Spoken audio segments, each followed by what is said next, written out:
ధర్మస్థలకు సంబంధించి మరొకసారి సంచలన నిజాలు వెల్లడించారు భీమా.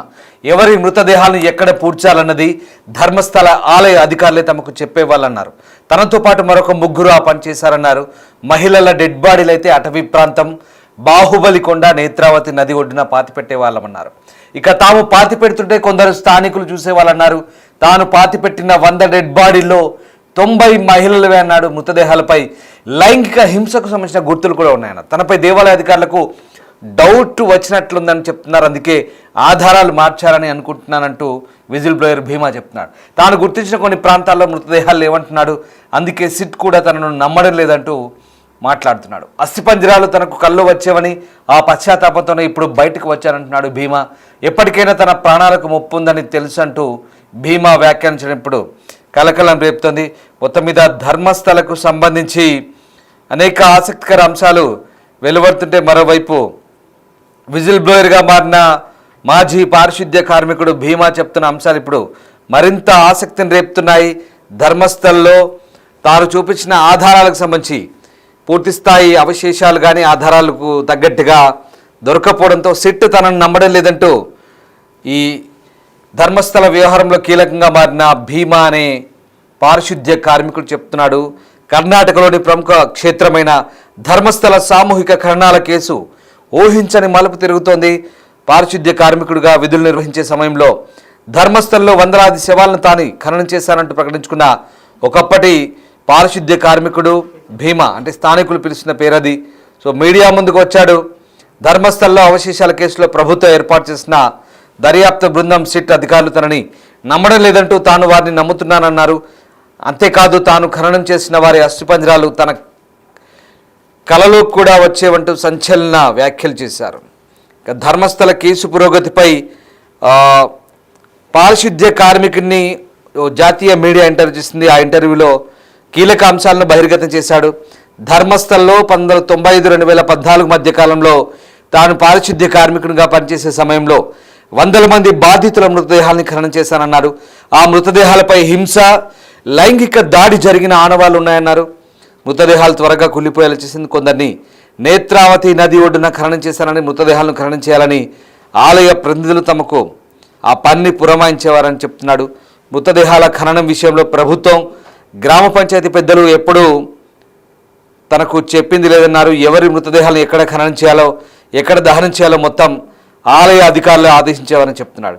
ఇక ధర్మస్థల దేవాలయం అధికారుల ఆదేశాలకు అనుగుణంగా తాము మృతదేహాలను ఖననం చేసే వాళ్ళమని, పూడ్చిపెట్టే వాళ్ళమని, ఈ పనిలో తనతో పాటు మరొక ముగ్గురు పాల్గొన్నారని చెప్తున్నాడు. మహిళల మృతదేహాలను శ్మశాన వాటికలు కాకుండా అడవుల్లో అలాగే పాతబడ్డ రోడ్లు, నదీ సమీపంలో పాతిపెట్టే వాళ్ళమన్నాడు. ఇక తాను బాహుబలి కొండలపై ఒక మహిళను, నేత్రావతి స్నానఘాట్లో దాదాపు 70 మృతదేహాలను ఖననం చేశానని చెప్తున్నాడు. తాను చెప్పిన స్పాట్ నెంబర్ 13లో సుమారు 70 నుంచి 80 మృతదేహాలు ఉన్నాయంటున్నాడు. మృతదేహాలను ఖననం చేసే సమయంలో స్థానికులు తమల్ని చూసేవారంటున్నాడు. కానీ వాళ్ళు ఎప్పుడూ జోక్యం చేసుకోలేదని పైనుంచి ఆదేశాలు వచ్చేవన్నాడు. మృతదేహాలను ఖననం చేసేవాళ్ళమని, అదే తమ పని అంటూ విజిల్ బ్లోయర్ చెప్తున్న అంశాలు ఇప్పుడు మైండ్ బ్లాక్ అవుతున్నాయి. ఒక రకంగా ఈ అంశాలన్నీ కూడా ఆసక్తికరంగా మారుతున్నాయి. ఖననం లేదంటే దహనం చేసిన మహిళల, ఎక్కువగా యువతులు, బాలికల మరణానికి కారణాలు ఏంటన్నది తాను చెప్పలేదు. అయితే ఆ మృతదేహాలపై హింస, లైంగిక దాడికి సంబంధించిన స్పష్టమైన సంకేతాలు ఉన్నాయంటున్నాడు. కొన్ని మృతదేహాలపై స్పష్టమైన గుర్తులున్నాయని, వారిపై దాడి జరిగినట్లు అనిపించిందని చెప్తున్నాడు. ఇక బాధితులపై లైంగిక దాడి జరిగిందా లేదా అన్నది వైద్యులు మాత్రమే గుర్తించగలరని చెప్తున్నాడు. మృతదేహాల్లో పిల్లలు, వృద్ధులు ఎక్కువగా ఉన్నారని చెప్తున్నాడు. మహిళలు ఎక్కువగా ఉంటే ఖననం చేసినట్లు పేర్కొన్న 100 మంది మృతదేహాల్లో 90 మంది మహిళలే అని చెప్పడం ఇప్పుడు మరింత సంచలనం రేపుతోంది. ధర్మస్థల పరిసర ప్రాంతాల్లో అప్పుడు ఖననం చేసిన ప్రాంతాల వరకు ఆచూకీ కనిపించడం లేదంటున్నాడు. ఇక 95-2014 మధ్య కాలంలో మృతదేహాలను ఖననం చేసే సమయంలో ఆ ప్రాంతం అంతా నిర్మానుష్యంగా ఉండేదని, ఇప్పుడు ఎటు చూసినా చెట్లు మొలిచాయంటున్నాడు, నిర్మాణాలు ఏర్పడ్డాయని చెప్తున్నాడు. అయినప్పటికీ వాటిలో పాత రహదారి ఇప్పటికీ అలాగే సజీవంగా ఉంది. కాకపోతే ఆ ప్రాంతం అంతా అడవిలా మారింది. ఇప్పటికీ తాను కొన్ని ప్రదేశాలు గుర్తించానని విజిల్ బ్లోయర్ భీమని చెప్తున్నాడు. ఇక జేసీబీ సహాయంతో మరిన్ని మృతదేహాలను గుర్తిస్తానంటూ కూడా మాజీ పారిశుద్ధ్య కార్మికుడు చెప్తున్న అంశాలు ఇప్పుడు సంచలనం రేపుతున్నాయి. వందల మందిని ఖననం చేశామని చెప్తున్నారు కదా. మరి ప్రభుత్వం ఏర్పాటు చేసిన సిట్ బృందం 13 ప్రదేశాల్లో పాక్షికంగా మృతదేహాల అవశేషాలు గుర్తించింది. వారిలో ఒక పురుషుడు మాత్రమేనని తెలుస్తుంది. మరి మిగిలిన మృతదేహాల మాట ఏంటి అని ప్రశ్నిస్తే బాధితుల్ని ఖననం చేసింది మేమే కానీ నిజమే చెప్తున్నాను అంటూ తనను తాను సమర్థించుకున్నాడు. ఇంకా సిట్ గురించి కూడా ఆసక్తికర వ్యాఖ్యలు చేశాడు భీమా. ధర్మస్థల సామూహిక ఖననాల కేసు దర్యాప్తు కర్ణాటక ప్రభుత్వ ప్రత్యేక దర్యాప్తు బృందం పర్యవేక్షణలో కొనసాగుతోంది. సిట్ నేతృత్వంలో వారిలో సిట్ బృందానికి ఐపీఎస్ డాక్టర్ ప్రణవ్ మొహంతి నేతృత్వం వహిస్తున్నాడు. ఐపీఎస్ అధికారులు అనుచేత్, జితేంద్ర కుమార్, దయామా, ఎస్పీ సైమన్, పుత్తూరు తహసీల్దార్ స్టెల్లా వర్గీస్, బెల్తంగడి తహసీల్దార్ పృథ్వీ, ఇంకా చాలామంది ఉన్నారు. వీరితో పాటు వైద్య పరీక్షల కోసం మంగళూరు కేఎంసీ వైద్యులు, అవశేషాల పరిశీలన కోసం ఫోరెన్సిక్ నిపుణులు ఉన్నారు. వీళ్ళందరిపై తనకు నమ్మకం ఉందంటున్నాడు. ఇప్పుడు అదే సిట్ను మాజీ పారిశుద్ధ కార్మికుడు సంచలన ఆరోపణ చేస్తున్నాడు. సిట్ బృందాన్ని తాను నమ్ముతున్నట్లు వారి విధానంపై నిరాశను వ్యక్తం చేస్తూనే వాళ్ళని నమ్ముతానంటున్నాడు. కానీ వాళ్ళు తనను నమ్మట్లేదంటూ చెప్తున్న పరిస్థితి. తనకు గుర్తున్నంత వరకు ఈ ఖననం చేసిన ప్రదేశాలను చూపించడానికి వచ్చానంటున్నాడు. సంవత్సరాలు గడిచిన కారణంగా మృతదేహాల గుర్తింపు ఆలస్యం అవుతుందంటున్నాడు. ఇక గుర్తించేందుకు తన వంతు కృషి చేస్తున్నానని చెప్తున్నాడు. అవశేషాలు గుర్తించాలంటే జేసీబీ పనితీరులో వేగం పుంజుకోవాలంటున్నాడు. స్పాట్ 13లో ఇంకా స్పాట్ 13తో పాటు ఇంకా 4 నుంచి 5 ప్రదేశాలను గుర్తించాల్సి ఉందంటున్నాడు. సిట్ బృందంతో తాను పనిచేసిన వారిని కూడా గుర్తించాలంటున్నాడు. వాళ్ళు వస్తే మృతదేహాల గుర్తింపు సులభం అవుతుందంటూ ఆయన చెప్తున్న పరిస్థితి. సో సిట్ బృందం పనితీరుపై అసంతృప్తి వ్యక్తం చేస్తూనే 2012లో ధర్మస్థల సమీప నిర్మానుష్య ప్రదేశంలో 17 ఏళ్ల సౌజన్య హత్య జరిగిన నాటి పరిస్థితులను గుర్తు చేసుకున్నాడు.